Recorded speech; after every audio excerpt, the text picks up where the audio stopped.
பிரசங்கியின் புத்தகம் 7ஆம் அதிகாரம் 29ஆம் வசனத்தை வாசிக்கும் போது, இதோ தேவன் மனுஷனை செம்மையானவனாக உண்டாக்கினார், அவர்களோ அநேக உபாய தந்திரங்களை தேடிக்கொண்டார்கள், இதை மாத்திரம் கண்டேன். கர்த்தருடைய பரிசுத்த நாமம் மகிமைப்படுவதாக. உங்களையும் என்னையும் ஆண்டவர் இந்த பூமியில் படைத்ததற்கு ஒரு நோக்கம் உண்டு. ஆண்டவர் நம்மை சிருஷ்டித்ததற்கு ஒரு முகாந்தரம் உண்டு, ஒரு திட்டம் உண்டு. அதைத்தான் ஆங்கிலத்தில் காட்ஸ் பிளான் அப்படின்னு சொல்கிறோம். நம்ம எல்லாருமே தனிமையில் இயேசுவை சொந்த இரட்சகராக ஏற்றுக்கொண்டு நம்முடைய தனிப்பட்ட வாழ்க்கையை சரி பண்ணி கர்த்தரோடு ஒப்புரவாயிட்டாலே போதும், அருமையான ஒரு வாழ்க்கையை கர்த்தர் நமக்கு அமைத்து கொடுப்பார். ஏனென்றால் வேதம் சொல்லுகிறது, ஏதோ தேவன் மனுஷனை செம்மையானவனாகவே உண்டாக்கினார், அவர்களோ அநேக உபாய தந்திரங்களை, ஸ்க்ரூட்டனிங், டாக்டிசம், அநேக உபாய தந்திரங்களை தேடிக்கொண்டார்கள், இதை மாத்திரம் கண்டேன்.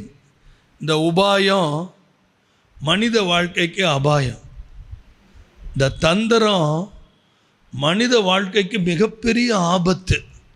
ஏன்னா இது ரெண்டுமே பிசாசினுடைய கேரக்டர். இதை நீங்கள் நல்லா புரிஞ்சுக்கணும். இந்த உபாயங்கிறது தந்திரங்கிறதெல்லாம் கர்த்தருக்கு சொந்தமானது கிடையாது. அப்போ அவருடைய படைப்புகள் எல்லாமே கொஞ்சம் கவனிங்க. ஒரே ஒரு வார்த்தை தான் சொன்னார், வெளிச்சம் உண்டாகட்டுன்னார், அவ்வளவுதான். என்ன ஆணுச்சு? வெளிச்சம் உண்டாயிருச்சு. லெட் தேர் பி லைட், வெளிச்சம் உண்டாவதாக.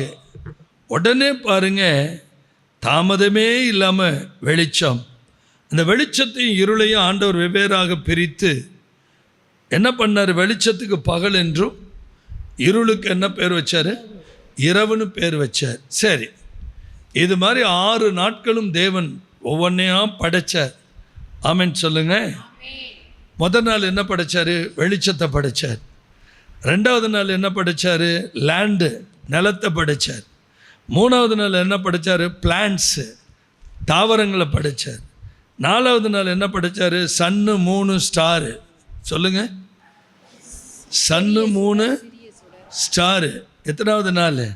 4வது நாள். 5வது நாள் 5th டே என்ன படைச்சார் பாருங்க? பேர்ட்ஸு, ஃபிஷ்ஷு, பறவைகள், மீன்கள் எல்லாம் படைச்சார். 6வது நாள் யாரை படைச்சார்? மனுஷனும் படைச்சார். இங்கே பாருங்க, மற்றதெல்லாம் ஒரே ஒரு வார்த்தை தான். உங்களும் என்னை மட்டும்தான் உண்டாக்கினார்னு எழுதியிருக்கா?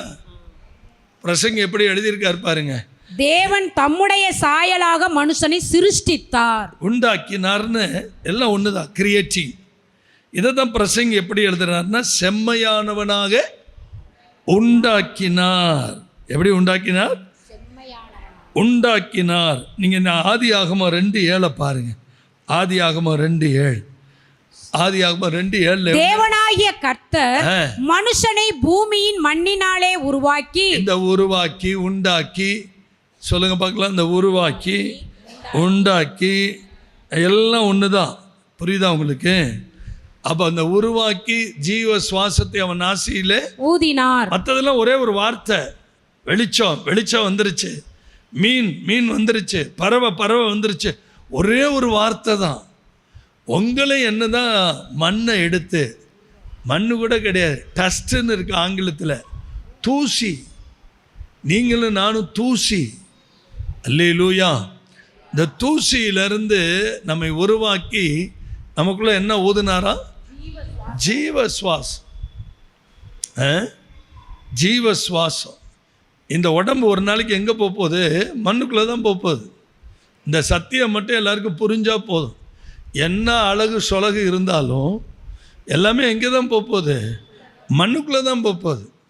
உட்காந்து 2000 ரூபாய்க்கு நீங்கள் என்னத்தை வாங்கி முகத்தில் பூசினாலும் மண்ணுக்குள்ளே போகிற உடம்பு தான் இது. 100% எங்கே தான் போகுது? இது மண்ணுக்குள்ளே போகிற உடம்பு. அதனால தான் வேதம் சொல்லுது, ஆதியாகமம் 1:27 அங்கே என்ன எழுதப்பட்டிருக்கு பாருங்க. தேவன் தம்முடைய சாயலாக மனுஷனை சிருஷ்டித்தார், அவனை தேவ சாயலாகவே சிருஷ்டித்தார், ஆணும் பெண்ணுமாக அவர்களை சிருஷ்டித்தார். நல்லா கவனிக்கணும், இதெல்லாம் ஜெனரலாக எழுதியிருக்கு, ஆனால் இதுக்கெல்லாம் வரலாறு இருக்குது. ஆணும் பெண்ணுமாக சிருஷ்டித்தார்னு இருக்கு, ஆனால் முதல்ல படைச்சது யாரை தான் படைச்சாரு? ஆணை தான் படைச்சார். ஆணை படைச்சு எப்படி படைச்சார்னா, ஆதியாகமம் 2:19-24 படிக்கும்போது, தேவனாகிய கர்த்தர் வெளியின் சகலவித மிருகங்களையும் ஆகாயத்தின் சகலவித பறவைகளையும் மண்ணினாலே உருவாக்கி ஆதாம் அவைகளுக்கு என்ன பெயரிடுவான் என்று பார்க்கும்படி அவைகளை அவனிடத்தில் கொண்டு வந்தார். அந்தந்த ஜீவ ஜந்துக்கு ஆதாம் எந்தெந்த பெயரிட்டானோ அதுவே அதற்கு பெயராயிற்று. கழுதன்னு பேர் வச்சது நம்ம தான், குதிரைன்னு பேர் வச்சது நம்ம தான், யானைன்னு பேர் வச்சது நம்ம தான். அந்தந்த ஜீவ ஜந்துக்கு ஆதாம் என்ன பேர் வச்சாரோ அதுதான் இன்னைக்கு வரைக்கும் பேரு. அல்லேலூயா. அடுத்த வசனங்களை பாருங்க. அப்படியே ஆதாம் சகலவித நாட்டு மிருகங்களுக்கும் ஆகாயத்து பறவைகளுக்கும் சகலவித காட்டு மிருகங்களுக்கும் பெயரிட்டான். ஆதாமுக்கோ ஏற்ற துணை இன்னும் காணப்படவில்லை. ரொம்ப வேதனை இல்லை, எல்லாம் மிருகங்கள்லாம் ஜோடி ஜோடியா தெரியுது, பறவைகள் எல்லாம் ஜோடி ஜோடியா தெரியுது. ஆதாம் மட்டும் எப்படி இருக்கிறாரு? தனியா இருக்கிறார். பாவம். டெய்லி ஏசப்பா வந்து மீட் பண்ணியிருப்பார். யார? பிதா. பிதா ஏசப்பா இல்லை, பிதா. பிதா வந்து தினந்தோறும் என்ன பண்ணியிருப்பார்? டெய்லி வந்து கர்த்தர் பகலின் குளிர்ச்சியான வேலையிலே ஆதாமை பார்க்க வருவாராம். டெய்லி தோட்டத்தை நமக்கு ஒரு தோட்டம்னு கொடுத்துட்டாருன்னு வைங்க, டெய்லி ரைடு நடக்கும். டெய்லி கர்த்தருடைய ரைடு இருக்கும் உள்ள.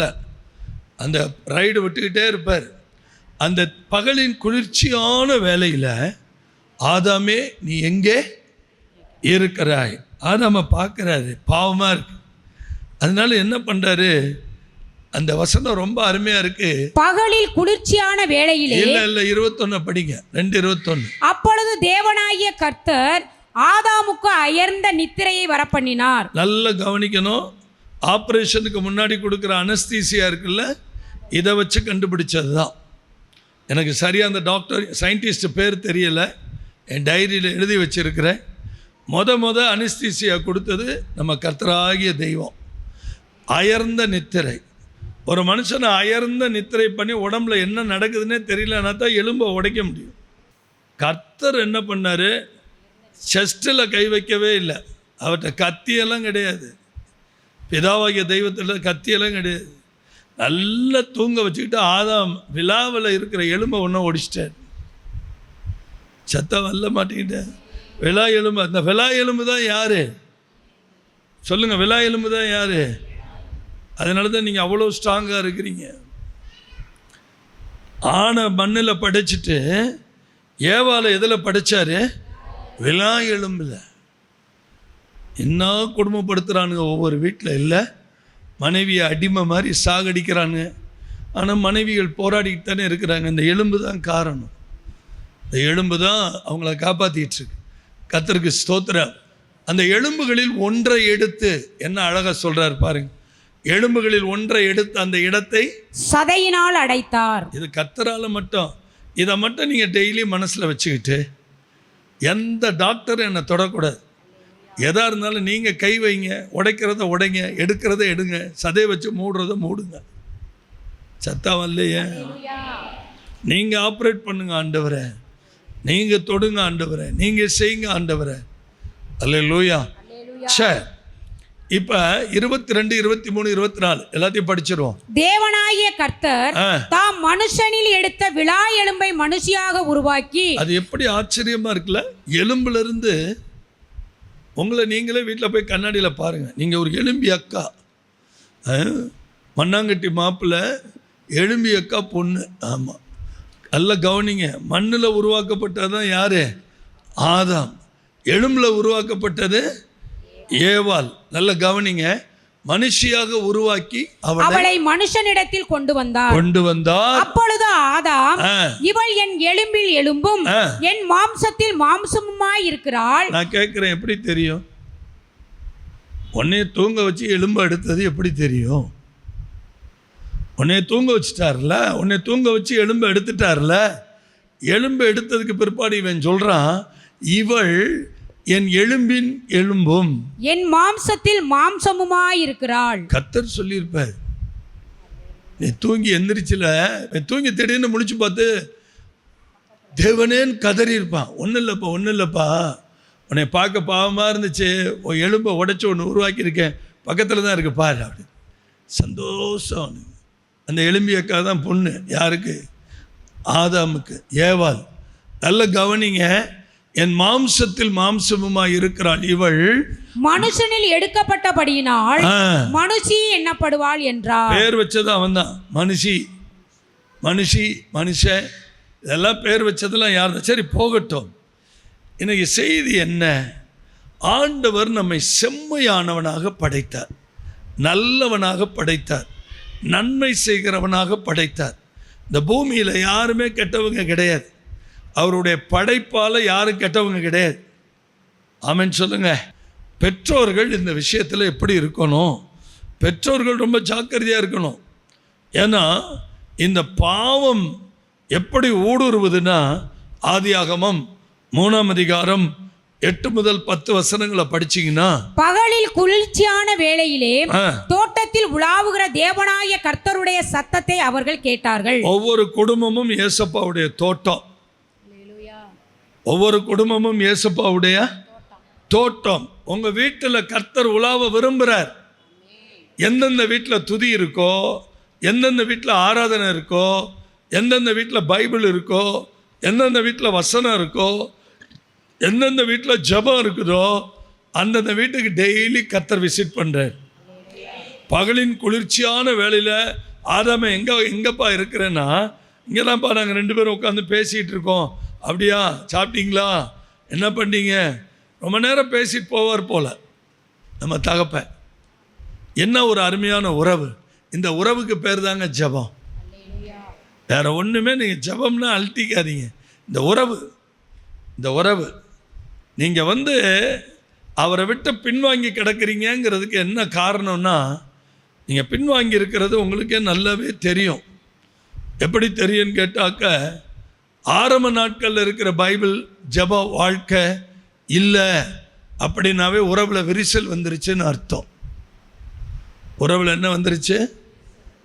ரெண்டாவது, தேவையில்லாத கேள்வியெல்லாம் கேட்டுக்கிட்டு இருக்கிறீங்கன்னு வைங்க, அப்பயே உறவில் என்ன வந்துருச்சுன்னு அர்த்தம்? விரிசல் வந்துருச்சுன்னு அர்த்தம். மூணாவது, இவர் என்ன நாங்கள் ஜெபம் பண்ணிக்கிட்டே இருக்கணுமா? ஜெபிக்காதவன்லாம் நல்லா தானே இருக்கிறான். கடவுள் இல்லைன்னு சொல்கிறவன் கூட நல்லா தான் இருக்கிறான். நான் ஏன் இப்படி இருக்கிறேன்? இந்த மாதிரி பேச ஆரம்பிச்சிட்டாங்கன்னாவே உறவில் விரிசல் இருக்குன்னு அர்த்தம். அவன் பின்வாங்கி போயிட்டான்னு அர்த்தம். நம்ம பின்வாங்கி இருக்கிறத நம்மளே தெரிஞ்சுக்கலாம். சும்மா மற்றவங்களை கம்பேர் பண்ணி பேச ஆரம்பிச்சுட்டோம்னாவே ஆட்டோமேட்டிக்காக நம்ம ஆண்டவரை விட்டு விலகி இருக்கிறோன்னு அர்த்தம். இப்போ பாருங்களேன், இந்த டைலாக்லாம் பாருங்கள். ஆரம்பத்தில் விசிட் பண்ணும்போதெல்லாம் என்ன சொன்னா? நல்லா இருக்கிறோம், சந்தோஷமாக இருக்கிறோம், சாப்பிட்டுக்கிட்டு இருக்கிறோம், பேசிக்கிட்டு இருக்கிறோம் அப்படின்னு சொன்னவன் இந்த விசிட்டில் என்ன சொல்கிறான்? ஆதாமே, நீ எங்கப்பா இருக்கிற? தேவனுடைய சத்தத்தை கேட்டு 2 பேரும் விலகி தோட்டத்துக்குள்ளே இருக்கிற விருட்சங்களுக்குள்ளே போய் அவங்க என்ன பண்ணிட்டாங்க? ஒரு ரகசியம் தெரியுமா?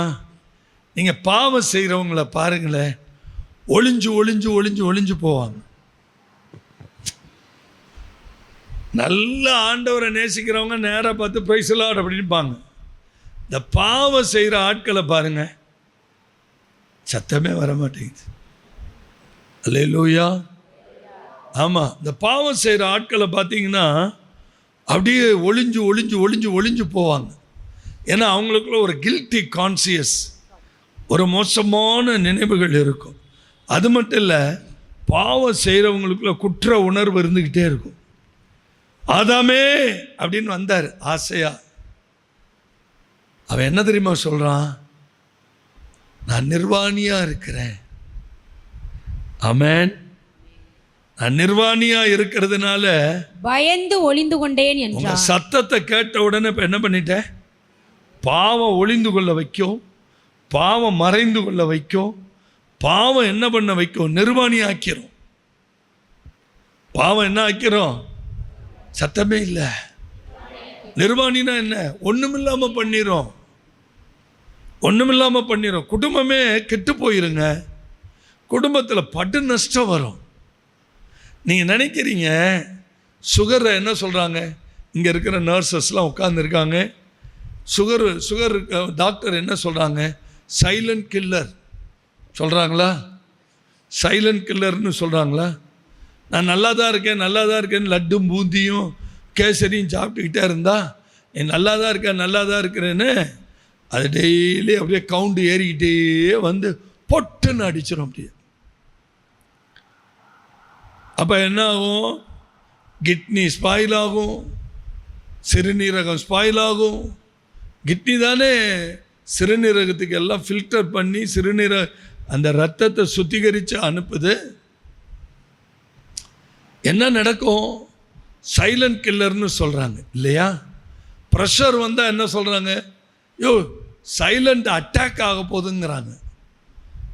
ஆனால் எல்லாமே கர்த்தர் நமக்கு இயற்கையிலையும் வேதத்திலையும் மருந்து எக்கச்சக்கமாக வச்சிருக்கிறார். Price the Lord. ஆனால் இந்த சோம்பேறித்தனம் இருக்கு பாருங்க, அதுதாங்க நம்ம வாழ்க்கையை கட்ட விட மாட்டேங்குது. வீட்டிலே முருங்கை மரம் இருக்கும், அந்த முருங்கை இலை 4-5 பிச்சு போட்டு வீட்டில் ஒரு சூப் வச்சு குடித்தாலே ப்ரெஷர்லாம் எங்கே ஓடுதுன்னே தெரியாது, சத்தம் வர மாட்டேங்குது. ரத்தம் இல்லாத ஆளுகள்கிட்ட போய் டாக்டர்கிட்ட போய் கையை கொடுத்துட்டுலாம் நிற்க வேணாம். 2 நாளைக்கு ஒரு தடவை இந்த முருங்கைக்கீரை, அவங்க வீட்டில் இருக்கிற முருங்கைக்கீரை, உரம் இல்லாத கீரை முருங்கை, இதை சாப்பிட்டீங்கன்னாவே அயன் சக்தி. அது மாதிரி ஆட்டோமேட்டிக்காக உடம்பு என்ன ஆயிரும்? தலையிலேருந்து கீழே கொட்டுற முடியெல்லாம் கொட்டாது, கொட்டவே பயப்படும். அல்லேலூயா. கைகளை உயர்த்தி ஒரு ஆமென் சொல்லுங்க பார்க்கலாம். எவ்வளவு ஆசீர்வாதங்களை! சோம்பேறித்தனம் நம்மளை சாகடிக்குது. சோம்பேறித்தனம். நமக்கு முன்னாடி இருந்த பெற்றோர்கள்லாம் இப்படி கிடையவே கிடையாது. அவங்களுக்கு ஒன்றுமே கிடைக்கல. நடந்து பல மைல் தூரம் போய் படாத பாடுபட்டு பாருங்க, பாவம் ஒளிந்து கொள்ள வைக்கும், பாவம் நிர்வாணியாக்கும், பாவம் பயப்பட வைக்கும். பயப்படுறேன்னு சொல்கிறவங்கெல்லாம் எதுக்கு பயப்படணும்? ஏன் பயப்படணும்? கர்த்தருக்கு ஸ்தோத்திரம். நல்ல கவனிங்க, பயமில்லாத வாழ்வு. நல்ல கவனிங்க. இன்னொன்று, பயம் வந்துருச்சுனாவே ஆட்டோமேட்டிக்காக பிசாசு என்ன பண்ண ஆரம்பிச்சிருவான்? குற்றம் சுமத்த ஆரம்பிச்சிருவான். எப்படி குற்றம் சுமத்துறாங்க? ஆதியாகமம் 3:12 படித்து பார்த்தீங்கன்னா, அதற்கு ஆதாம், என்னுடனே இருக்கும்படி தேவரீர் தந்த ஸ்திரீயானவள் அவ்விருட்சத்தின் கனியை எனக்கு கொடுத்தாள், நான் புசித்தேன் என்றான். இது எப்படி இருக்கு? கனியை கொண்டாந்து கொடுக்கும்போது இது எந்த கனி, எங்கே பறிச்ச, அதெல்லாம் கேட்கணுமா இல்லையா? உங்கள் வார்த்தைக்கே நான் வர்றேன், கேட்டிருப்பானே வச்சுக்கோங்க. கேட்டதுக்கு அந்த அம்மா என்ன சொல்லியிருக்கோம்? எதை சாப்பிடக்கூடாதுன்னு சொன்னாரோ அதைத்தான் நான் பிடுங்கினேன், அதைத்தான் சாப்பிட்டேன். இன்னைக்கு வரைக்கும் நம்ம வீட்டுக்குள்ளே இருக்கிற பிரச்சனைக்கு என்னென்னா, எதை மனைவி பேச்சை கேட்கணுமோ அதைத்தான் மனைவி பேச்சை கேட்கணும். அவன் தாங்க புருஷன். சத்தமே இல்லை. ஒரு நல்ல புருஷன் மனைவி பேச்சை எதை கேட்கணுமோ அதைத்தான் கேட்கணும். எல்லாமே மனைவிக்கு தெரியும் நினச்சிக்கிட்டு மனைவி சொல்கிறது எல்லாத்தையும் கேட்கக்கூடாது. மனைவியை உட்கார வச்சு பவுலோஸ் பாஸ்டர் பாணியில், மனைவி நீ சொல்கிறதெல்லாம் நான் கேட்குறேன், ஆனால் இந்தந்த இடத்துல இதெல்லாம் தப்பு, நீ செய்கிறது தப்பு, இதை மாற்றிக்க அப்படின்னு சொல்கிறதுக்கு தான் புருஷனை கொடுத்துருக்கிறார். அல்லேலூயா. முதல்ல சிருஷ்டிக்கப்பட்டவன் அவன்தான்.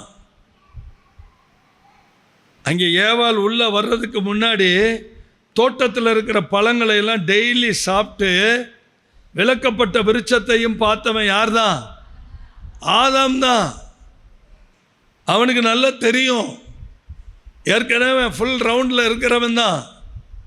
அப்போ கொண்டாந்து கொடுக்கும்போது அங்கே போகக்கூடாதுன்னு சொல்லியிருக்கிறாரு, நீ போகலாமா அப்படின்னு கேட்டிருந்தாக்க இவன் நல்ல புருஷன். யாரு? ஆதாம். நல்ல புருஷன். ஆனால் காட்டி கொடுக்கறது மட்டும் எப்படி காட்டி கொடுக்குறான்? என்னுடனே இருக்கும்படி. நான் பாட்டுக்கு தனிக்கட்டையா, நான் பாட்டுக்கு தானே தெரிஞ்சேன். நான் என்ன உங்களை வருத்தப்பட்டு எனக்கு ஒரு துணை கேட்டேனா? டைலாக்கை பார்த்தீங்களா? டைலாக் எப்படி வருது பாருங்க. எந்த நேரத்துலையும் ஆண்கள் என்ன தப்பு வேணாலும் பண்ணிட்டு மனைவி மேலே பழிய போடுவாங்க. என்ன சத்தம் வரல? என்ன சத்தமே வரல? ஆதாம் போட்ட பயங்கரமான வார்த்தையை பாருங்க. நான் பாட்டுக்கு தானே இருந்தேன், நான் பாட்டுக்கு தானே தோட்டத்தில் ஜாலியாக சிங்கத்தோடு விளாண்டுக்கிட்டு இருந்தேன், புலியோடு விளாண்டுக்கிட்டு இருந்தேன், யானையோட. நான் இதை துணை கேட்டேன்னா? வில்லங்கத்தை விலை கொடுத்து வாங்கி ஏன் எலும்பை வேற உடைச்சி உன்னை உருவாக்கி இப்போ சீரழித்து சின்ன பின்னமாக்கி இப்போ எங்கே போய் நிற்கிறேன்னா? நீங்கள் கேட்குற கேள்விக்கெல்லாம் நான் பதில் சொல்ல வேண்டியிருக்கு. நான் சொல்கிறேன் ஆண்டவர்கிட்ட, நான் பாட்டுக்கு தானே இருந்தேன், என் கூட இருக்கும்படி ஒன்று கொடுத்தீங்கல்ல. எந்த நேரத்துலையும் கவுத்துருவாங்க பாருங்க. இருக்கும்படி கொடுத்தீங்கல்ல. தேவரீர் தந்த ஸ்திரியானவள் விருட்சத்தின் கனியை எனக்கு கொடுத்தார். நான் ஆக்சுவலாக என்ன சொல்லியிருக்கணும்?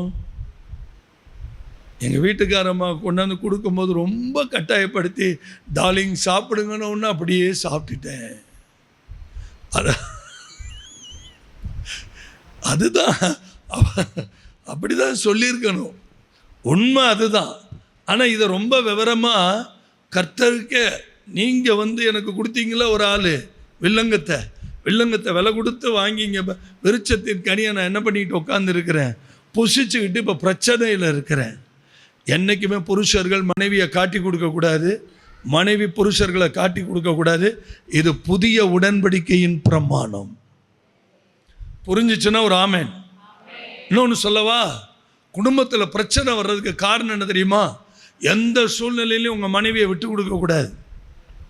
அல்லேலூயா. ஆதாம் என்னுடனே இருக்கும்படி தேவரீர் தந்த ஸ்திரியானவள் விருட்சத்தின் கனியை. அதாவது குடும்பம் ஒரு குட்டி பரலோகம். மனைவி கணவனை காட்டி கொடுக்கக்கூடாது, கணவன் மனைவி உறவுகளை தாண்டி வேறு யார்கிட்டையும் போய் சும்மா பேசிகிட்டு இருக்கக்கூடாது. வீட்டுக்கு வீடு போகக்கூடாது. அடுத்த வீட்டில் போய் உட்காந்து நம்ம மனைவியை பற்றி பேசக்கூடாது. அதுதாங்க ஆபத்து. அடுத்த வீட்டில் போய் உட்காந்து நம்ம புருஷனை பற்றி பேசக்கூடாது. அதுதான் பெரிய பிரச்சனை. என்ன நடக்குன்னு கேட்டிங்கன்னா, ஒரு ஆம்பளைக்கிட்ட போய் தான் மனைவியை பற்றி பேசுனீங்கன்னா அவனுடைய இருதயம் உங்கள் மேலே விழுகும். இல்லை நீங்கள் உங்கள் புருஷனை பற்றி மனைவியை பற்றி பேசுனீங்கன்னா மிகப்பெரிய ஆபத்து. இந்த உறவுகள் பிரச்சனை வர்றது குடும்ப காரியங்களை அடுத்த வீட்டில் போய் பேசுகிறது தான் பிரச்சனை. அப்போ என்ன பிரதர் பண்ணுறது? குடும்ப காரியங்களை அப்படியே ஒவ்வொரு நாளும் பலிபீடத்துக்கு கொண்டு போயிடணும். அப்படி கொண்டு போயிட்டீங்கன்னா உங்கள் வீடு ஒரு சுகந்த வாசனையாக மாறும். யாரோ லவ் பண்ணி கல்யாணம் பண்ணிட்டு வெளியில் போகும்போது நம்ம கை நீட்டிடுவோம். அதே சம்பவம் நம்ம வீட்டுக்குள்ளே நடக்கும்போது இருதயம் வெடிக்கும். ஐயோ, என் வீட்டுக்குள்ளே இதெல்லாம் நடக்கும்னு நான் என்ன செய்யலை. ஏன்னா இன்னொரு குடும்பத்தை நம்ம குடும்பம் மாதிரி நேசிக்கலை. அவங்களும் ஆண்டவருடைய பிள்ளை தானே, அவங்களும் ஆண்டவருடைய சரீரம் தானே. அங்கே இப்படிப்பட்ட ஒரு விபரீதம் நடந்துருச்சே, அவங்களுக்காக தேவனிடத்தில் போய் மன்றாடுவோன்னு சொல்கிறவன் தாங்க ஜெப தலைவன். அவன் தாங்க கர்த்தரை நேசிக்கிறவன். அல்லேலூயா. அடுத்தவங்க பாரத்தை நம்முடைய பாரமாக மாற்றணும்.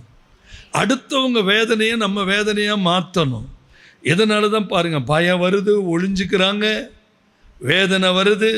3:16 வேதனை, 3:17 சாபம், 3:19 மரணம், 3:17 பார்த்தீங்கன்னா வருத்தம்.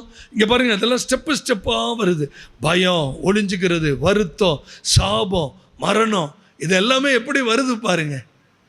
ஒரே பாவத்தினால அடுக்கடுக்கா நம்ம நினைக்கிறோம் சின்ன பாவம் தான் நினைக்கிறோம்.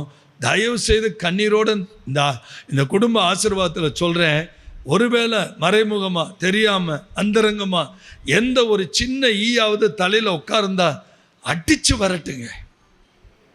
Price the Lord. நெருப்பாக இருங்க எப்போதும். அக்கினி மயமாக இருங்க, ஆண்டவரோடு இருங்க, கர்த்தரோடு இருங்க. உங்கள் குடும்பம் நல்லா இருக்கும். நீங்கள் நினைக்கிறீங்க உங்கள் வறுமைக்கு, உங்கள் தரித்திரத்துக்கு காரணம் வேலை இல்லை, அது இல்லை, இது இல்லை, ஒரு நல்ல வசதி இல்லை, அப்படிலாம் நீங்கள் நினைக்கிறீங்க. சில விஷயங்களை சொல்கிறேன், உங்களுக்கு புரியும். வேதம் என்ன சொல்லுது? கலாத்தியர் 3:13 என்ன சொல்லுது பாருங்க. மரத்திலே தூக்கப்பட்ட எவனும் சபிக்கப்பட்டவன் என்று எழுதியிருக்கிறபடி கிறிஸ்து நமக்காக சாபமாகி நியாயப்பிரமாணத்தின் சாபத்திற்கு நம்மை நீங்களாக்கி மீட்டு கொண்டார். அந்த மரத்துல தானே நமக்கு பிரச்சனை வந்துச்சு. அந்த மரத்தின் கனியினால தானே நமக்கு பிரச்சனை.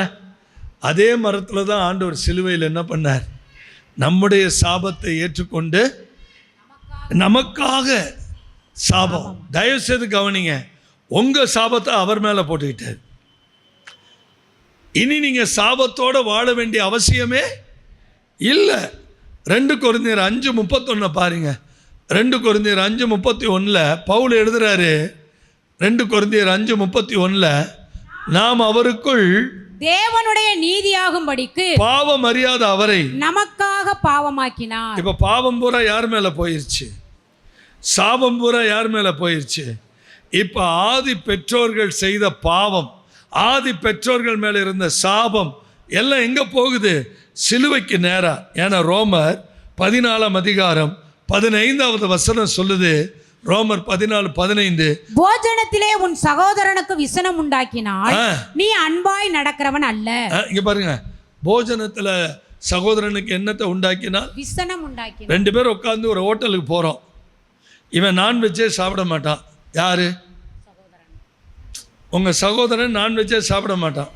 அவன் ரட்சிக்கப்படாதவன், நீங்க ரட்சிக்கப்பட்டவங்க. அப்ப நீங்க என்ன பண்ணணும்? பேச மாட்டீங்களே.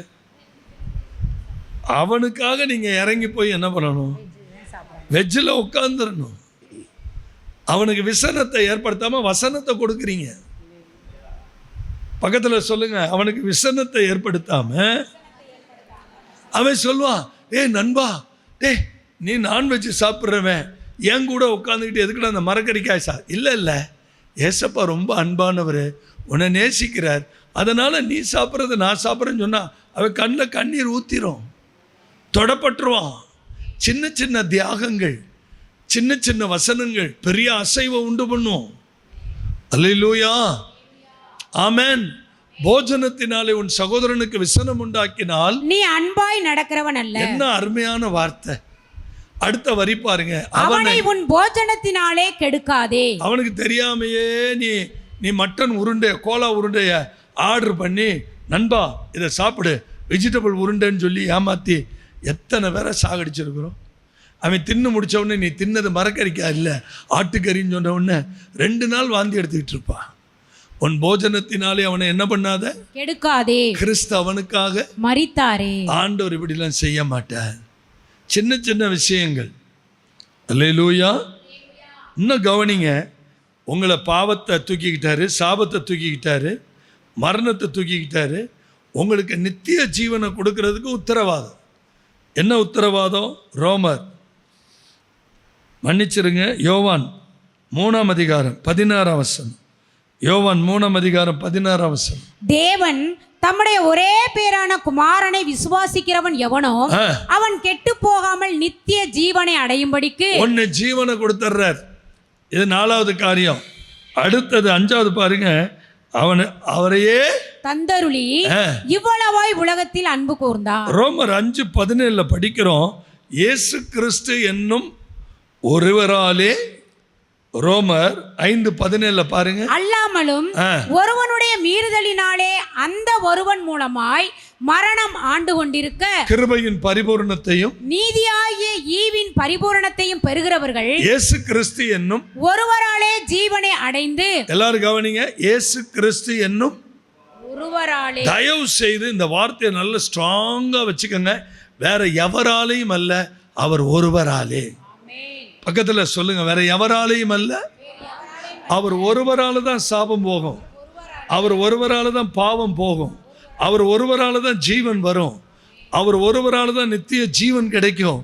வேற யாராலும், நோ மீடியேட்டர்ஸ். இதில் உங்களுக்கு இடைத்தரகர்களே கிடையாது. உங்களுக்கு இடையில யாரும் ரெக்கமெண்ட் பண்ணவும் முடியாது. நீங்களே ஆண்டவர்கிட்ட நேரடியாக போயிடலாம். அல்லேலூயா, ஆமென் சொல்லுங்க. ஒரு காரியம் தெரியுமா, இன்னைக்கு மனிதனுக்கு என்ன செய்ய தெரியல தெரியுமா? வாழ தெரியல. மனுஷனுக்கு என்ன தெரியல? நிறைய பேர்கிட்ட கை நிறைய பணம் இருக்குங்க, சாப்பிட முடியல. நிறைய பேருக்கு 3 மாடி வீடு இருக்கு, நினைச்சதை என்ன பண்ண முடியல. யார் சுதந்திரவாளி தெரியுமா? நினைச்சதை சாப்பிட்றவன், கர்த்தர் கொடுக்கறத சாப்பிட்றவன், நல்ல ஆரோக்கியமாக நடந்து போகிறவன், 4 பேர் முகத்தை பார்த்து தரிசிக்கிறவன், எல்லாரையும் அன்பாக பார்க்குறவன், கார்லேயே போயிட்டு கண்ணாடியை மூடிக்கிட்டு ஒருத்தரையும் தெரியாமல், உலகமே தெரியாமல், ரகசியமாக போய் கூழு குடிச்சிக்கிட்டு, ரகசியமாக போய் இதை பண்ணிக்கிட்டு, அது என்ன நாசமாக போன வாழ்க்கை அது. அல்லேலூயா. வாழ்க்கைன்னா எப்படி இருக்கணும்? வாழ்க்கைன்னா எப்படி இருக்கணும்? லூக்காஸ் புஸ்தகம் 10ஆம் அதிகாரம் 41, 42. லூக்கா 10, 41, 42. இயேசு அவளுக்கு பிரதியுத்தரமாக, மார்த்தாளே, மார்த்தாளே, மார்த்தாளே, நீ அநேக காரியங்களை குறித்து கவலைப்பட்டு கலங்குகிறாய். அப்படியே பிரேக் அடிச்சுக்கணும். எனக்கு கார் வேணும், பஸ் வேணும், சைக்கிள் வேணும். பைக் வாங்க போனால் அது 2 லட்சம் ரூபாய்க்கு போயிடுச்சு பைக்கு. கார் வாங்க போனால், எந்த கார் வாங்க போனாலும் 12 லட்சம் ரூபா, 13 லட்சம் ரூபா. காலையில் எந்திரிச்சா ராத்திரி படுக்க போகிற வரைக்கும் ஒரே துயரமாக இருக்கு. இன்றைக்கி ஏசப்பா இந்த இடத்துல நின்று உங்களை பார்த்து, இது வெள்ளிக்கிழமை காலையில், போன வெள்ளிக்கிழமை காலையில் கர்த்தர் என் கூட பேசுனது, இதை குடும்ப ஆசீர்வாதத்தில் போய் சொல்லுன்னு. மார்த்தாளே, மார்த்தாளே, நீ அநேக காரியங்களை குறித்து கவலைப்பட்டு கலங்குகிறாய். ரொம்ப சிம்பிளாக வச்சுக்கோங்க. எப்போ பார்த்தாலும் கவலைப்பட்டுக்கிட்டே இருந்தால் நீங்கள் மார்த்தாள் தான். எப்போ பார்த்தாலும் பாதத்திலே உட்கார்ந்துருந்தீங்கன்னா நீங்கள் மரியாள் தான். பக்கத்தில் கை கொடுத்து சொல்லுங்க, எப்போ பார்த்தாலும் கவலைப்பட்டுக்கிட்டே இருந்தா கவலைக்கு பெயர் மார்த்தாள், பாதத்தில் அமர்வதற்கு பெயர் மரியாள். என்ன கழுத, ஒரு கூட்டு, ஒரு குழம்பு, ஒரு காய்கறி ஒன்று செஞ்சோமா, தூக்கி எரிஞ்சோமா, 10 மணிக்கு போய் முழங்கால் படிக்கிட்டோமா, பைபிள் படித்தோமா, ஜெபிச்சோமா, ஆலயத்துக்கு போனோமா, வந்தோமான்னு ஒரு ஃப்ரீ பேர்டாக இருக்காமல், காலையிலேருந்து என்ன பண்ணுவோம், எதை பண்ணுவோம், அதை பண்ணுவோமா, இதை பண்ணுவோமா, உனக்கு என்ன பிடிக்கும், இதை என்ன பிடிக்கும், அந்த பாத்திரங்கள் இதையே நினச்சேன்னா சுகர் தானாலே வந்துடும். இப்போ சுகர் வர்றது சாப்பிட்றதுனால இல்லை, டென்ஷனால் நிறைய வேதனை. மார்த்தாளுக்கு எவ்வளோ சுகர் இருந்துச்சுன்னு தெரியல, கேட்டு சொல்கிறேன். அல்லேலூயா, அல்லேலூயா. மார்த்தாளே, மார்த்தாளே, நீ அநேக காரியங்களை குறித்து கவலைப்பட்டு கலங்குகிறாய். தேவையானது ஒன்றே. நான் சேலஞ்சு விட்டு சொல்லவா? பாதத்தில் உட்காருங்க, சுகர் அவுட் ஆயிரும், ப்ரெஷர் அவுட் ஆயிரும், கேன்சர் அவுட் ஆயிரும், டியூமர் அவுட் ஆயிரும். தேவையானது ஒன்றே. மரியாள் தன்னை விட்டு எடுபடாத நல்ல பங்கை தெரிந்து கொண்டாள் என்றார். பக்கத்தில் சொல்லுங்க, நல்ல பங்கு, குட் ஷேர். அப்படின்னாவே என்னன்னா குட் ஹெல்த்னு அர்த்தம். உங்களுக்கு நல்ல குட் ஹெல்த் வேணும்னா அவரோட குட் ஷேர். பக்கத்தில் கை கொடுத்து சொல்லுங்க, நீங்க உங்களுக்கு எங்க இருங்க, ஆண்டவர் குட்டா இல்லையா? அப்போ அவரோட ஷேர் பண்ணிக்கிட்டீங்கன்னா அவர்கிட்ட இருக்கிறது ஆண்டவருக்கு சுகரா இருக்கு. அப்புறம் குட் ஷேர், நல்ல பங்கை தெரிஞ்சுக்கிட்டா. நல்ல பங்கை தெரிஞ்சவளுக்கு வியாதி கிடையாது, நல்ல பங்கை தெரிஞ்சவளுக்கு சோர்வு கிடையாது, நல்ல பங்கை தெரிஞ்சுக்கிட்டவங்களுக்கு பலவீனம் கிடையாது, நல்ல பங்கை தெரிஞ்சுக்கிட்டவளுக்கு முழங்கால் வலி வராது, கைகால் வலி வராது, கால் வலி வராது, நரம்பு வலி வராது, எலும்பு வலி வராது, எல்லாம் அருமையாக ஃபங்க்ஷன் வரும். ஏன்னா நானும் அவர் ஷேரு. நல்ல பங்கு, குட் ஷேர். அல்லேலூயா, ஆமென். எனக்கு ஆண்டவர் சொன்னதை நான் சொல்கிறேன். உங்களுக்கு வாழ தெரியலங்கிறார். தேவையானது ஒன்றே. மரியாள் தன்னை விட்டு எடுபடாத நல்ல பங்கை தெரிந்து கொண்டாள் என்றார். லூக்கா 12:22 படிக்கும்போது கர்த்தர் சொல்றாரு, கவலையே படாத, கவலைப்படாத. 22, 23, 24 படிச்சிங்கன்னா, சீஷரை நோக்கி இப்படி இருக்கிற எண்ணத்தை உண்போம், பின்னும் அவர் காலையில எந்திரிச்ச உடனே புளி குழம்பு வைக்கிறதா, சிங்க குழம்பு வைக்கிறதா, இல்லை யானைக்குட்டி குழம்பு வைக்கிறதான்னு கவலைப்படாதீங்க. அல்லேலூயா. ஆமா, அவர் என்ன சொல்றாரு? கவலை எதுக்கு கவலை? நாளைய தினத்தை குறித்து உனக்கு என்ன கவலை? காலையில் எந்திரிக்கிறீங்களா, நீங்கள் என்ன குழம்பு வைக்கிறீங்களோ அதான் குழம்பு. குழம்புக்கு போய் எதுக்கு குழம்புறீங்க? அல்லேலூயா. சத்தமா சொல்லுங்க. பின்னும் அவருடைய சீஷரை நோக்கி, இப்படி இருக்கிறபடியினால் எண்ணத்தை உண்போம் என்று உங்கள் ஜீவனத்துக்காகவும் எண்ணத்தை உடுப்போம் என்று உங்கள் சரீரத்துக்காகவும் கவலைப்படாதிருங்கள் என்று உங்களுக்கு சொல்லுகிறேன். இது கர்த்தர் சொன்னது. ஐயோ, இன்னைக்கு கல்யாணமா, கல்யாண வீட்டுக்கு என்ன போட்டு போறேன்? இருக்கிறத போட்டு போங்க. கர்த்தர் சொல்றாரு, நீ நான் எதை உடுப்போம் எதை உண்போன்னு கவலைப்பட. டோன்ட் கேர் மாஸ்டரா இரு. என்னோட நீ பழகுனா நீ டோன்ட் கேர் மாஸ்டரா தான் இருக்கும். என்ன சத்தம் வரல? ஆண்டவரோட பழகுனா எப்படி இருக்கணும்? டோன்ட் கேர் மாஸ்டர்னு சொல்லுங்க. இன்னைக்கு சுடிதார் போடுவோமா, சாரி கட்டுவோமா, இல்லை இன்னைக்கு என்ன போடுவோம், அந்த கவலையெல்லாம் உங்களுக்கு வேண்டவே வேண்டாம்.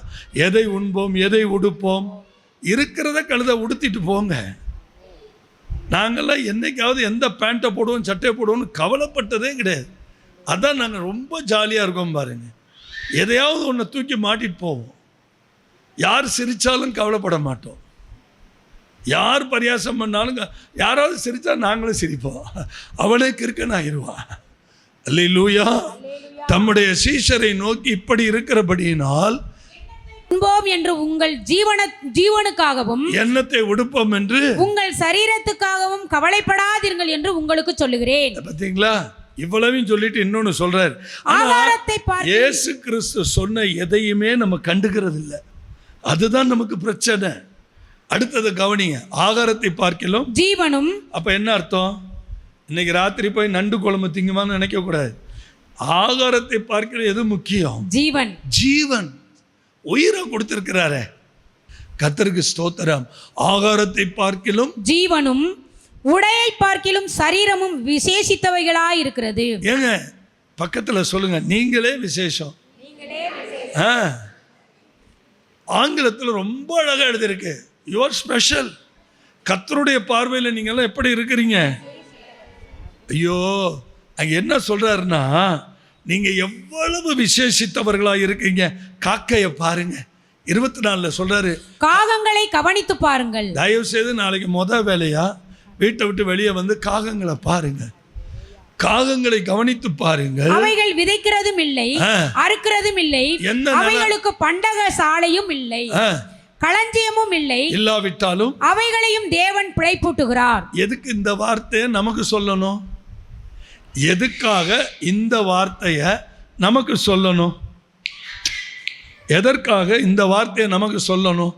காகங்களை கவனித்து பாருங்கள், அவைகள் விதைக்கிறதில்லை, அறுக்கிறதும் இல்லை, அவைகள் பண்டக சாலையில் இல்லை, களஞ்சியமும் இல்லை. நிலத்துல விவசாயம் பண்றது ஒரு சின்ன விவசாயிகள் கூட்டம். நம்ம யாராவது நிலத்துக்கு போறோமா? இல்லவே இல்லை. நம்ம விதைக்கிறது இல்லை, அறுக்கிறது இல்லை, பண்டக சாலையில் சேர்க்கிறது இல்லை. ஆனாலும் நமக்கு சோறு கிடைக்குதா இல்லையா? சத்தம் வரல. அந்த காகங்களுக்கு சாப்பாடு கொடுக்குறாரா இல்லையா? இப்போ அவர் ஒன்று சொல்றாரு, பறவைகளை பார்க்கிலும் நீங்கள் எவ்வளவோ விசேஷித்தவர்களாய் இருக்கிறீர்களே. இதையே இவ்வளவு இந்த வார்த்தையை நம்ம என்னைக்காவது நம்ம நம்பி ஒரு முறைக்கு 10 முறை வீட்டில் உட்காந்து, ஆண்டவரே உம்முடைய படைப்புகளில் நீங்கள் படைச்ச எல்லாத்திலையும் நான் தான் விசேஷமான ஆளு, அதுகளை எல்லாம் காப்பாற்றுற தேவன், என்னை விட்டுருவீங்களா? இது மாதிரி நீங்கள் ஜெபம் பண்ணியிருக்கீங்களா? மார்த்தாலே, உன் ஜெபத்தை பார்த்து பார்த்து எனக்கு இப்போ நான் அழுதுகிட்டு இருக்கேன். மார்த்தாலே, தேவையானது ஒன்று தான். என் பாதத்தில் என்ன பண்ணேன்? என்ன பண்ணேன்? காலையில் ஒரு பாதத்தில் உட்காந்துட்டிங்கன்னா சாதம்லாம் ஆட்டோமேட்டிக்காக வந்துடும். முதல்ல பாதம், நெக்ஸ்ட்டு வர்றது சாதம். அல்லேலூயா. நீங்கள் பாதத்தில் ஒழுங்காக உட்காந்து பாருங்க. Price the Lord. உங்களால் சாப்பிட முடியாத அளவுக்கு சாப்பாடு கர்த்தர் கொடுப்பார். அப்போ சாப்பிட முடியாத அளவுக்கு சாப்பாடு வந்ததுன்னா என்ன பண்ணணும்? ஃப்ரிட்ஜில் வைக்கணும்னு அர்த்தம் இல்லை, உங்களை மாதிரி பட்னியாக இருக்கிறவனுக்கு கொண்டு போய் கொடுக்கணும்னு அர்த்தம். Price the Lord. சரி, இப்போ நான் அந்த கவலையை பற்றி சொல்லிட்டேன். இன்னும் கவலையை பற்றி நான் சொல்லணுன்னா ஆழமாக ஒரு வார்த்தை சொல்வேன். லூக்கா 12:26 படிங்க. லூக்கா 12:26. மிகவும் அற்பமான காரியம் முதலாய் உங்களால் செய்யக்கூடாது இருக்க. அப்படியே உங்கள் பைபிள் அண்டர்லைன் பண்ணி எல்லாரும் ஒரே ஒரு நிமிஷம் என்னை பாருங்க. உங்களையும் என்னையும் ஏசப்பா என்ன தெரியுமா சொல்கிறாரு? உன்னால் ஒரு சின்ன வேலை கூட செய்கிறதுக்கு நீ லாய்க்கு இல்லை, அன்ஃபிட்டுங்கிறாரு. இப்படி நான் சொன்னால் உங்களுக்கு கோபம் வரும். ஆனால் யார் சொல்கிறா? உன்னால் ஒரு அற்பமான காரியம் முதலாக என்ன பண்ண முடியாது, செய்யக்கூடாது இருக்க. அப்படின்னா என்ன அர்த்தம்? இப்படி இருக்கிற கையை இப்படி முடக்கி விட்டனா உன்னால் என்ன பண்ண முடியாது, அதுக்கப்புறம் ஒன்றுமே செய்ய முடியாது. என்ன ஓவர அல்ட்டாத. நீ உட்காந்துருக்கிற சீட்டு கிருபையா பிச்சை போட்டிருக்கிற சீட்டு. இது உனக்கு தகுதியே கிடையாது. உனக்கும் தகுதி இல்லை, உன்னோட உட்கார்ந்துருக்கிற ஆட்களுக்கும் தகுதி இல்லை. எல்லாம் கூமுட்ட. அல்லேலூயா.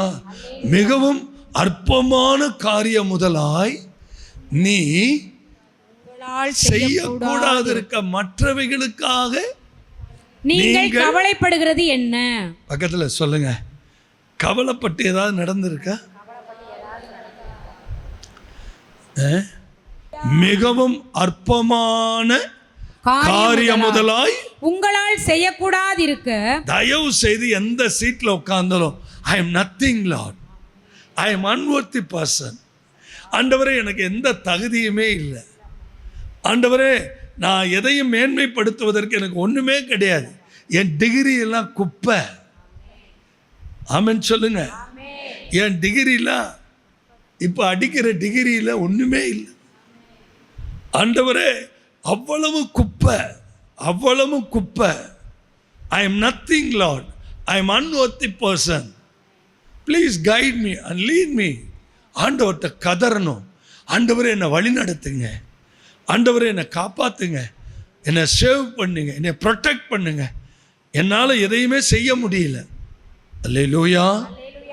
இந்த மாதிரி மட்டும் நீங்கள் ஜெபம் பண்ணிட்டு வேலையை ஸ்டார்ட் பண்ணீங்கன்னா, ஐயோ, அதுக்கப்புறம் செயல்படுறது பூரா அவர் கை. நீங்கள் தான் சொல்லணும், அவர் இருக்க எனக்கு என்ன குறை வரப்போகுது, அவர் இருக்க என்ன எதை கேட்டாலும் யார் கேட்டாலும் எப்போ கேட்டாலும் என் கர்த்தர் இருக்க. ஏமா உன் புருஷன் உன்னை விட்டு போயிட்டா, வாய முடியா?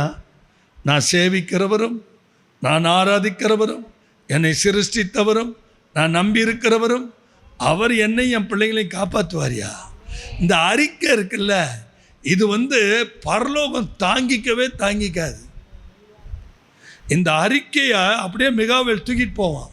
அப்படியே காபிரியல் தூக்கிட்டு போன உடனே பிதா பார்த்து, என் பிள்ளை எப்படியா சொல்கிறான் அப்படி பட்டுன்னு ஏஞ்சலை கொடுத்த ஆளை அனுப்புப்பா அப்படின்பேன். Praise the Lord. Shadrach Meshach Abednego கிட்ட என்ன நீங்கள் பார்த்தீங்க? நாங்கள் ஆராதிக்கிற தேவன் எங்களை தப்புவிக்க வல்லவர். இவங்க இருக்கிறது ராஜா கொலுமண்டபத்தில். அவங்க கேட்ட திறந்தாதான் வெளியில் வர முடியும். எங்கள் ஆண்டவர் தப்புவிப்பார்ப்பா. ஓஹோ, உங்கள் ஆண்டவரா? அப்படியே எங்கள் ஆண்டவர் எங்களை காப்பாற்றலைனாலும் வையே, எங்கள் ஆண்டவருக்காக சாகிறத நாங்கள் சந்தோஷமாக நினைக்கிறோம். அந்த சாகரம்னு சொல்லிட்டாங்க பாருங்க, அந்த அர்ப்பணிப்பு பரலோகம் தாங்கலை. இறங்கடா நெருப்பு, இறங்கிட்டார். இப்போ 3 ஆள் இருந்த இடத்துல 4 ஆள் குழம்பிட்டாங்க. கிறிஸ்தவங்களுக்கு எப்பயுமே பக்கத்தில் ஒரு பாதுகாப்பு இருந்துக்கிட்டே இருக்குடா. சத்தம் இல்லை. அல்லேலூயா.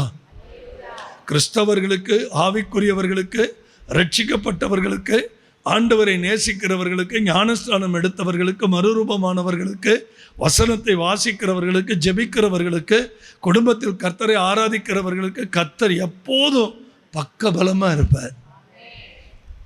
நீங்கள் உங்கள் அறிக்கை ரொம்ப முக்கியம். Praise the Lord. அல்லேலூயா. நிறைய பேசணும், மணி ஆயிடுச்சு. நாளைக்கு அடுத்த வாரம் நம்ம பேசுவோம். கர்த்தர் உங்களை ஆசீர்வதிப்பாராக. எல்லாரும் எழும்பலாம், எல்லாரும் எழும்பலாம். இன்றைக்கி செய்தி என்ன கேட்டீங்கன்னு கேட்டால், எதுவும் தெரியாது என்னமோ சொன்னாருன்னு சொல்லாதீங்க. இன்றைக்கி செய்தி என்னென்னா, என்னது? செம்மையானவன். அதான் டைட்டில். என்ன டைட்டில்? செம்மையானவன். உங்களை என்னை கர்த்தர் எப்படி படைச்சார்? செம்மையானவனா. செம்மையானவனுக்கு வாழ தெரியும். துரோகிகளுக்கு என்ன தெரியாது? வாழ தெரியாது. பக்கத்தில் கை கொடுத்து சொல்லுங்க, செம்மையானவர்களுக்கு என்ன செய்யும்? இப்போ செம்மையானவர்கள் கையில் 2000 ரூபா கொடுத்தாலும் சரி, செம்மையானவர்கள் கையில் 5000 ரூபா கொடுத்தாலும் சரி, அதை வச்சு அவங்க அழகுபட வாழ்ந்துருவாங்க. ஆனால் துரோகிகளால் என்ன பண்ண முடியாது? ஒரே நேரத்தில் அன்பு கேண்டீனில் காலி பண்ணிட்டு போயிடுவான். 2000ஐயும் 2 கையும் உயர்த்தி ஆண்டவரை பாருங்க. நல்ல ஸ்தோத்திரம் பண்ணுங்க, நல்ல ஸ்தோத்திரம் பண்ணுங்க, நல்ல ஸ்தோத்திரம் பண்ணுங்க. மார்போடு அன்னைப்பாரே, மனக்கவலை தீர்ப்பாரே. மார்போடு அன்னைப்பாரே, மனக்கவலை தீர்ப்பாரே. ஒரு தார் தேற்றுவது போல் என் தேச தேற்று. ஒரு தாய். அப்படியே உயர்த்துவோம். அல்லேலூயா, அல்லேலூயா, அல்லேலூயா. Thank you Lord.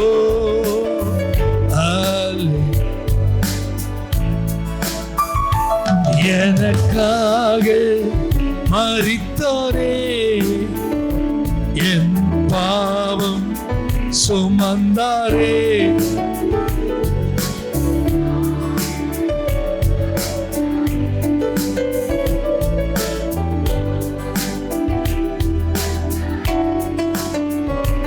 ஒரு தேற்றுவது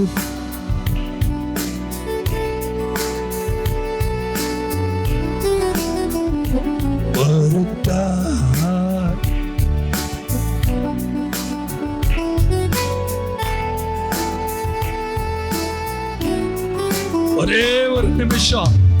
ஒரே ஒரு நிமிஷம் கண்ணை திறந்து பாருங்க.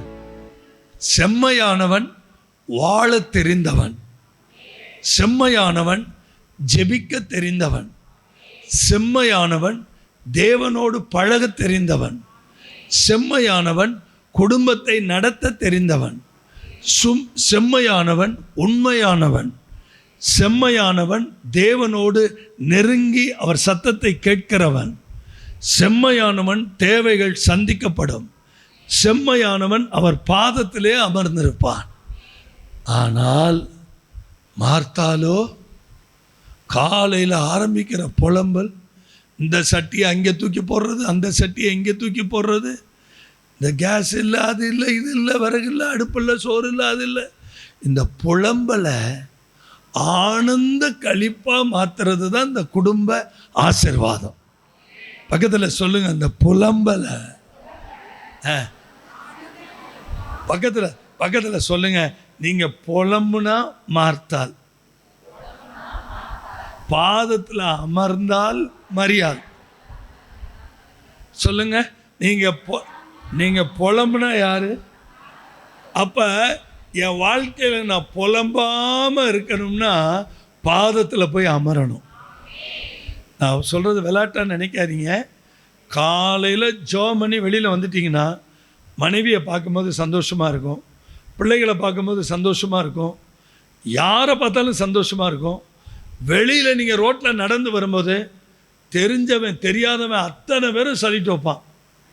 நீங்களே குழம்பி போய் நின்று யார் அவர் அப்படின்னு யோசிச்சிருக்கும்போது அவன் சிரித்த முகமாக நின்று பதில் சொல்லுவான். என்னன்னு தெரியல சார், உங்களை பார்க்கும்போது விஷ் பண்ணணும்னு தோணுச்சு, ஏன்னா உங்கள் முகத்தில் இருக்கிற பிரகாசம், அவருடைய முகத்தின் சாயலால் நான் என்ன ஆவேன்? நான் விழிக்கும் போது அவர் சாயலால். ஆனால் மார்த்தாவளோ ஸ்பாயிலா அழுதுகிட்டு இருப்பாள். மரியாள் சாயலால் திருப்தி அடைவாள். மார்த்தாள் ஸ்பாயில், மரியாள் பாதம். மார்த்தாள் எப்போ பார்த்தாலும் புலம்பல் தான். ஏன்னா இது கர்த்தரே கொடுத்த சர்டிஃபிகேட், என்கிட்ட சண்டை போடக்கூடாது. கர்த்தர் எழுதி கொடுத்த சர்டிஃபிகேட் என்ன? 10:41. மார்த்தாளே, நீ அநேக காரியங்களை குறித்து, பக்கத்தில் சொல்லுங்க, கவலையும் கலக்கமும். யாருக்கு சொந்தம்?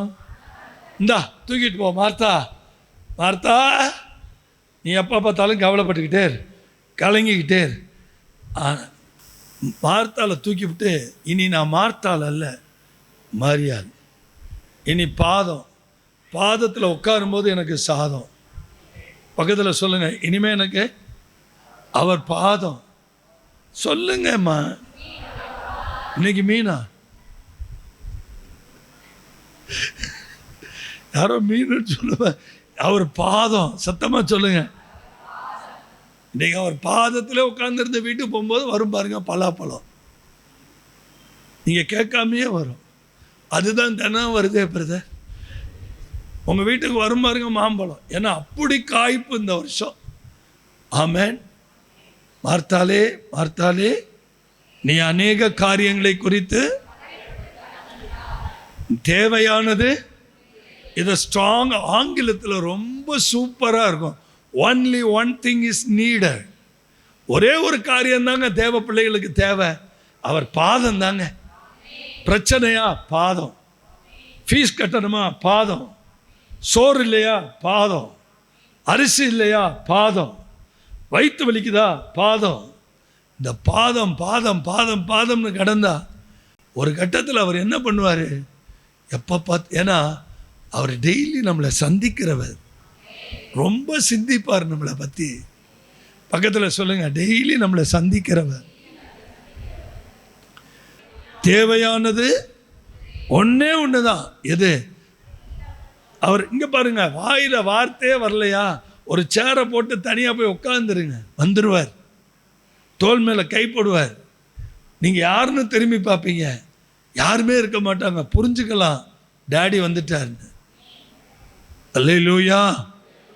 ஜோமனுவமா, அன்பும் இரக்கமும் நிறைந்த எங்கள் பரம தகப்பனே, சிங்காசனத்தில் வீற்றிருக்கிறவரே, ஒருவரும் சேரக்கூடாத ஒளியில் வாசம் பண்ணுகிறவரே, இயேசுவின் நாமத்தில் செம்மையானவர்களுடைய வாழ்க்கை கட்டப்படுவதாக, ஒவ்வொரு குடும்பமும் ஆசீர்வதிக்கப்படுவதாக, நோயில்லாத வாழ்வு, கடன் இல்லாத வாழ்வு உண்டாவதாக, வேதனை நீங்கி சுகமாயிருப்பார்களாக, வறுமை மாறுவதாக, தரித்திரம் மாறுவதாக, கர்த்தரே அவர்களை வழிநடத்துவீராக.